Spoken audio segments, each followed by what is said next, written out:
Well, good morning, good afternoon, whenever you're listening to this. I am currently in White Sands National Park in New Mexico, and literally there's sand everywhere, but there's no beach. It's absolutely amazing. It's got like a 1 mile hike that I'm on right now, so it'll be a short hike. They got some longer ones further down the road. But as I was sitting meditating this morning,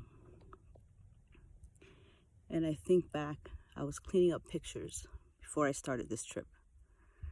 And, I have pictures on my phone from like 2017, and I was downloading them from the cloud and putting them in storage so I could have enough space, to take another 1,000 pictures.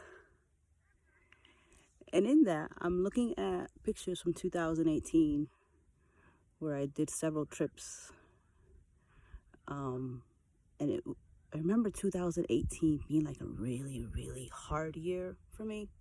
Anxiety level was high, depression level was high. Suicidal thoughts were there. Not in the sense of I want to kill myself, but in the sense of I wish this was over and I didn't have to live this life anymore. Or can you just put me in a hospital room for a couple months and I'll be good, and then I'll be good? So I never had the intent of killing myself, just to be clear. And that year was like really anxious, and it was really emotionally, for whatever reason, it was hard. I look back at the pictures and I'm like, that was like a really good year. Why was I so anxious? Why was I so depressed? Why was I even having suicidal thoughts? And it's great to sit here 2 years, 3 years later and look at those pictures. And there were negative moments in that year, don't get me wrong. But to sit back and say, I remember all my emotions that I was going through. And yet, if I look with my eyes and not my emotions, it was a really good year. So how did those things get so out of sync?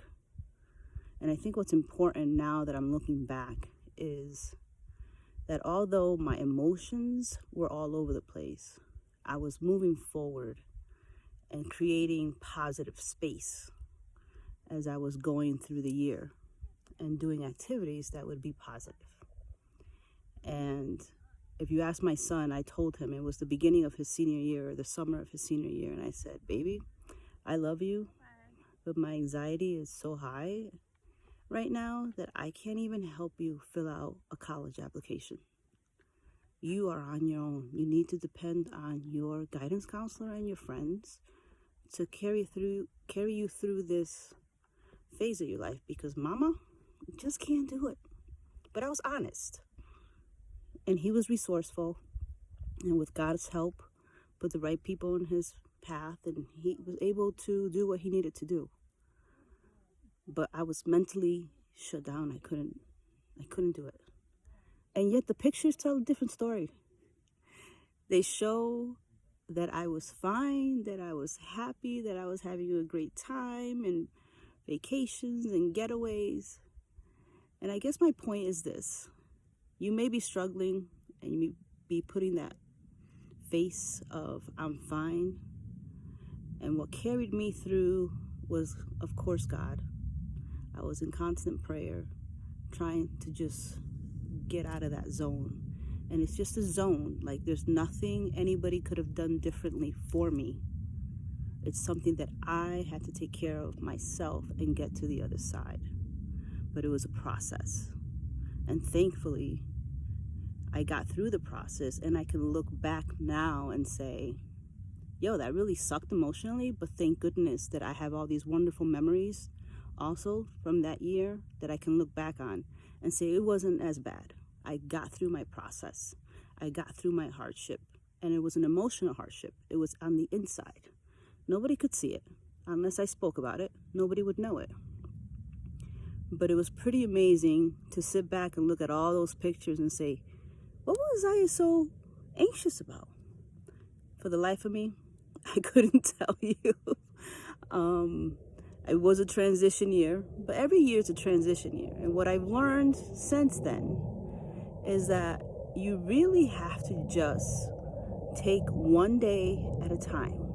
Don't think about 30 days from now, 90 days from now, 6 months from now, 12 months from now, because that is what was causing me anxiety.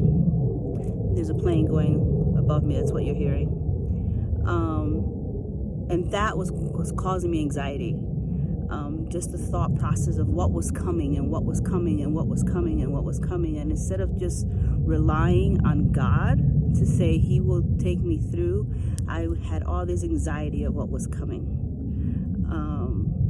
But I got through it. And thankfully, my child got through it, and he's striving in his academics. But yeah, sometimes take a pause when you're feeling a little bit down and think, is it really, really this bad? And how am I going to get to the other side?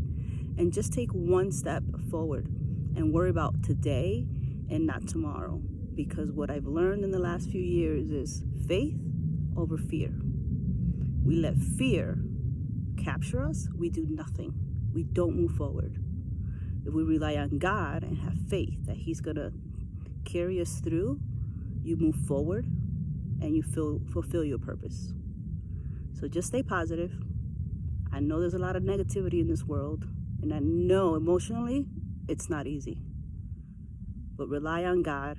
Take one day at a time, and you will get through to your next phase in life, through your next zone, because God is in control. God bless.